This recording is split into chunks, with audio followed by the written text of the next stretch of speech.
options for the next days for a lot of the teams. But right now, Execration, Blufire, they need to show up. All right, so we have our running draft here, ladies and gentlemen, and because of the changes into the jungle, and especially of the changes that goes against 1-3-1 compositions, very low priority onto the ban of Selena. Right now, you know, most bans are quite allocated for the side lanes here. Also want to remind you guys that Limbs here might, you know, bode well again because he can return to his Esmeralda. Esmeralda is not anymore permaban here for this week. And also very, very potent onto the side lane. Look at Execration here. A very nice ban on the Jawhead, which I think so far as shown in the match between Bren and Omega is really doing well. I think for the side of Execration here, they just banned out the Khalid. I think it's one of the dual lanes that can 100% sustain or just win the lane because of the innate wave clear and dueling capability with just sustaining himself. And also the dive. And the dive. For the side of Blufire here, you have Yu Zhong and the Farsa. I think they're sticking with their gut here, not giving out Execration their heroes. Yeah, eto Max Farsa here, I think might be rewarding as well, especially on the roam side and especially on the aggression side. So totally understandable for the bans here of Blufire. Selena won't be banned really. We get the Hilda. I totally understand that ban as well. I find that Hilda really, especially on good players and especially on her fair share of presence and pick here at the MPL regular season, calls for a proper ban rate with the vision and the pressure that she provides even early on, and which his team, or her team rather, can build to.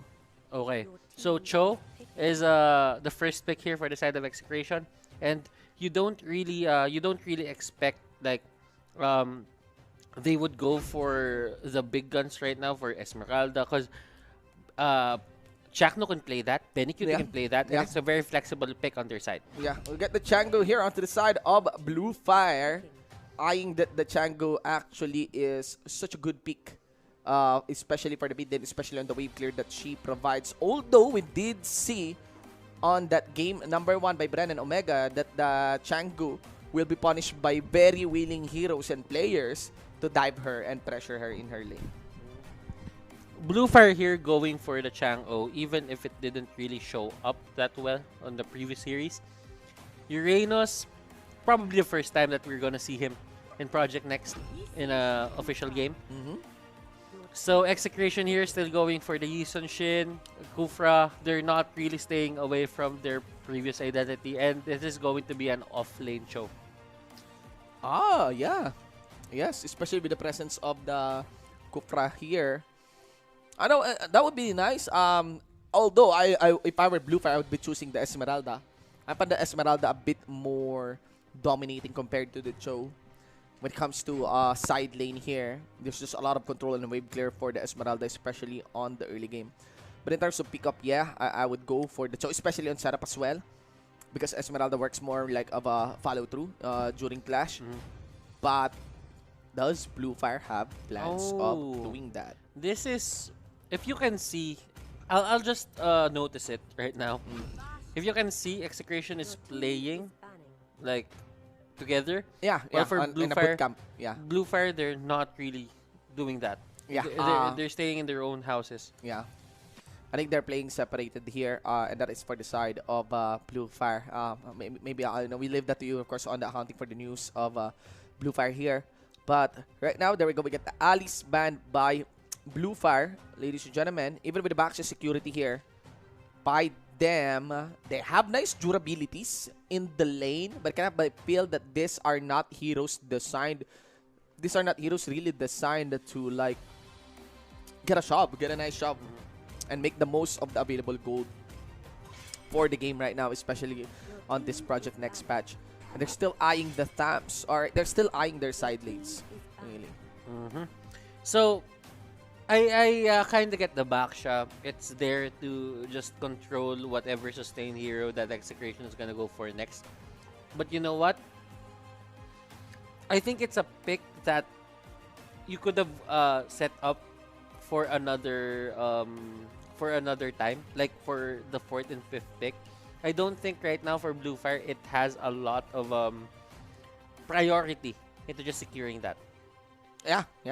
Well, Let us see, ladies and gentlemen. So far, not much onto the side. So far, not much onto the side of uh, of the picture of our teams with regards to the Project Next patch. I kind of feel that this is kind of parallel and similar still to our uh, previous patch, ladies and gentlemen. So you know we'd have to account. We still have to account what will be the final pick here of Blufire. The best part about this though is that Blufire hasn't shown their two cores, hasn't shown their main carries probably, or what is this? Maybe a jungler as well. Yeah, I'm sure. No? I'm sure as well. Right. I think these are not natural retribution holders for the side of Blufire, but feel that the pick pacing here for Execration is getting better and better, especially with the bans. They are now removing natural counters here for their Yusun Shin. I kind of feel that the Yusun Shin will be enabled heavily here for Execration. Also want to mention that Kufra is onto the side of Chaknu. I can imagine a side lane dive here. I can totally imagine a side lane dive here where Chaknu will just be going so aggressive and Benecutie can easily follow through. Even Benecutie, I'm sorry, maybe not Benecutie, but Hate can follow through. Like on a lane where Benecutie is involved. I'd be expecting Benecutie to be playing maybe on a gold lane even, because we've known Benecutie to be a really good player who controls scaling hero. Like remember the Alice, right? Back then. So look at this. Look at that. We have a Benecutie hero. We have a Benecutie YSS. I think that's Hate Gusion. Probably is. Well, it could be there we go. They're sticking with the certain 1-2-2 setup that we've seen time and again for these two teams. But you know what? It's a just face. Let us see what are they willing to pull off. They go for a Karina, and you know what? Zask and Karina. There we go. You know what, Shinbu? I'm not saying it's a good pick. I'm just saying we have a very interesting pick here. The best part here is there is something we haven't seen before. Right? We have something here that we haven't seen before, and we have a new patch, and that's what we want, right? It's their understanding. It's their understanding. Yeah. But the thing is, Shinbu, what I worry for the Blufire side most in terms of drafting here is they clearly have a lot of magic damage on their side. If ever the enemy, the side of Execration goes for Athena Shield, an Oracle, a lot of their damage are going to be negated. Yeah, and the thing here as well is they're very dependent on the cooldowns of their abilities. If their purple buff gets removed against them, that is very, very punishing onto the side of the Blufire squad. Ladies and gentlemen, we are on our game number 2. This is once again the day 1 of the 6th week of the MPL-PH regular season. A match between Execration versus Blufire. Execration the blue, Blufire on the red. Let us go. Okay. Onto the middle lane. You could see that there is still this certain understanding for the side of Blufire that they're gonna go for a 1-3-1. Yeah. Well, for the side of Execration, they put 2 heroes on both sides. Yeah, they got 2-1-2 actually on the setup here of Execration. But almost forgot. I may want to wish and see the Siege minion here. Which lane is which? But feel I think the bottom lane is the bottom lane the gold lane here? Turtle. Alright, so bottom lane is the gold lane. Bottom lane is the gold lane. Yeah, XP lane will XP lane always is the top be lane with the turtle side. With the turtle side. And as we can see there we here, go. that is our affirmation. That is going to be our XP lane just because they have scrolls. Now, this makes a lot of sense. Look at that. They have the Gusion actually went for the EXP lane so that the lane, the EXP, the level 4 would be accelerated on the Gusion. And look at here. You got Chaknu aiding towards Benecutie, punishing quickly that Uranus, and that allows for Benecutie getting chunks of gold from that shield protection. Guys, that's it. It's as easy as looking as this one. This is an early lead for the side of Execration. So you get a support with good wave clear, poke potential onto the middle lane, and what you do after that is you put 2 heroes onto the side lanes. No matter how strong the side lanes are, that's only gonna mean that they're still gonna have a problem just because it's a 1v2. It's a 1v2. And look at here, Hate already has his level 4 on, very much willing to actually participate into the fights. Limbs also sits at level 4. but they know where the entry point of Limbs is. It does look like Execration is willing to actually force out Limbs. With a dive, there goes Chaknu. He went in, there goes Hate. First skill, not gonna be connecting. There goes Fuzikan for the counter, ladies and gentlemen. But at least they were able to get back in that gold artillery. And yeah, still no kill down for the bottom lane, only just one, and that would be of BenQ earlier against the U. Raiders 2! Boom! And that is going to be the middle lane pressure that both of these teams can do. If you cannot see one person onto the lane, then that means you should be going back, and that is going to be another kill for the side of Execration. And it's a 2-1-2 understanding for the side of Execration. Yeah. And it's interesting, Shinbu, because we talked about this earlier, that a lot of the teams here have different understandings, and it just shows. It just shows, yeah, it just shows.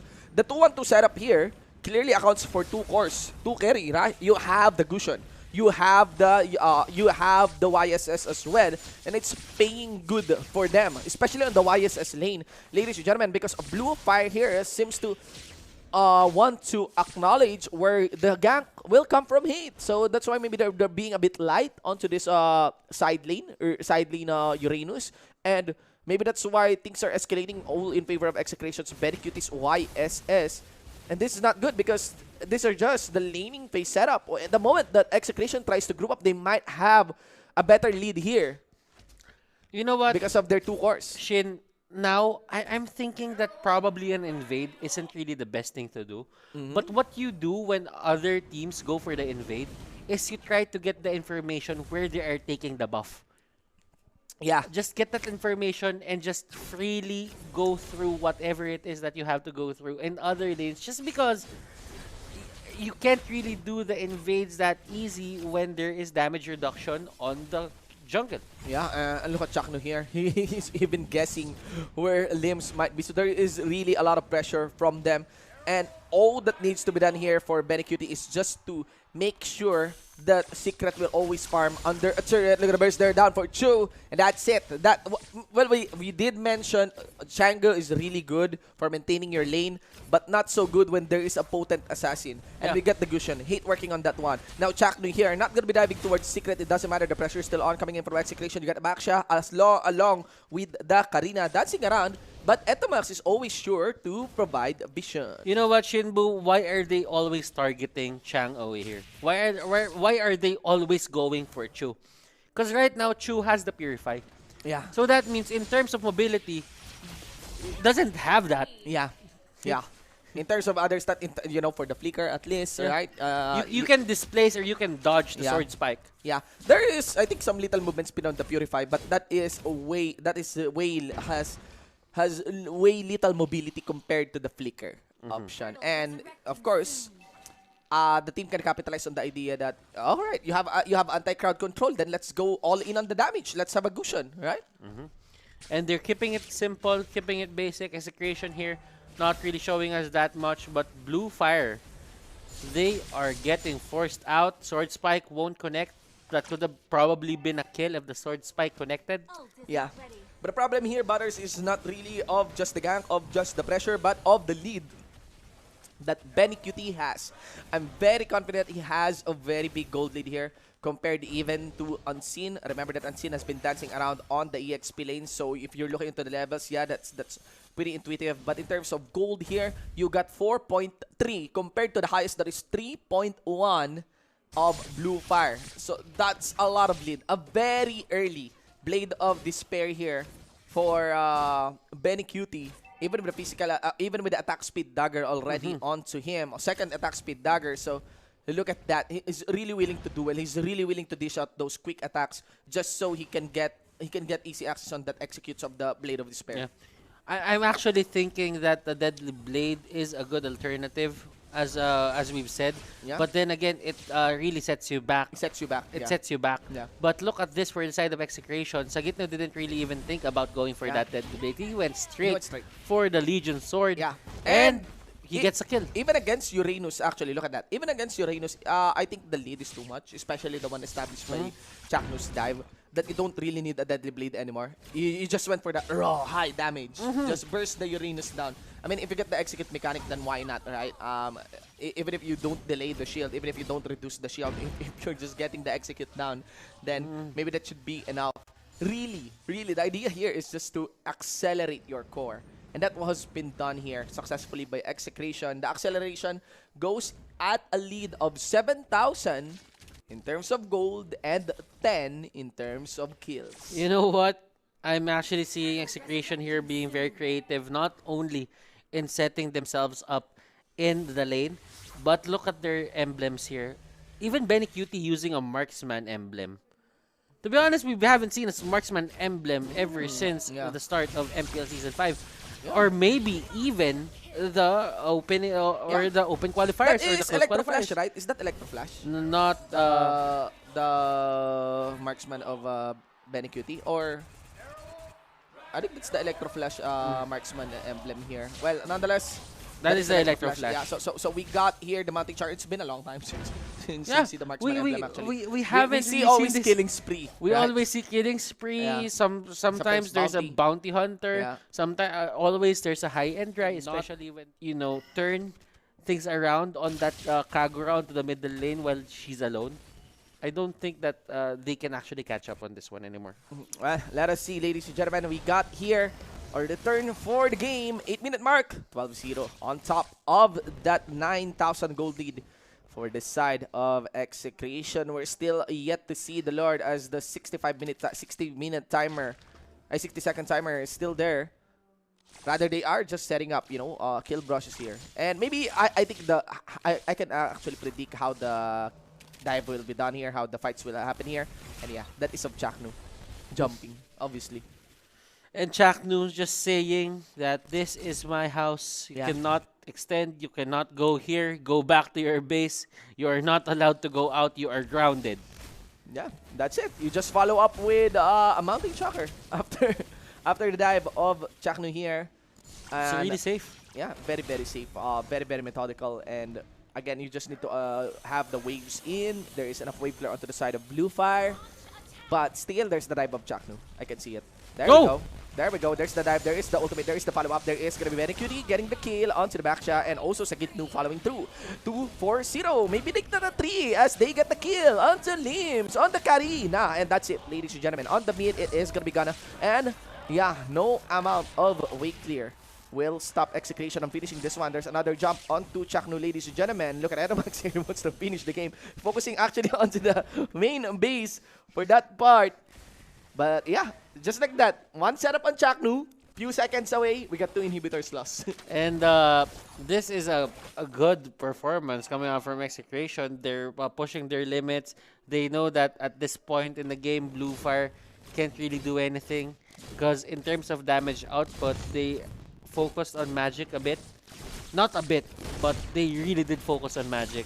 So for the tanks here, as long as they itemize well, or the supports they itemize well, they could not go down. They don't have a chance of going down here. Indeed.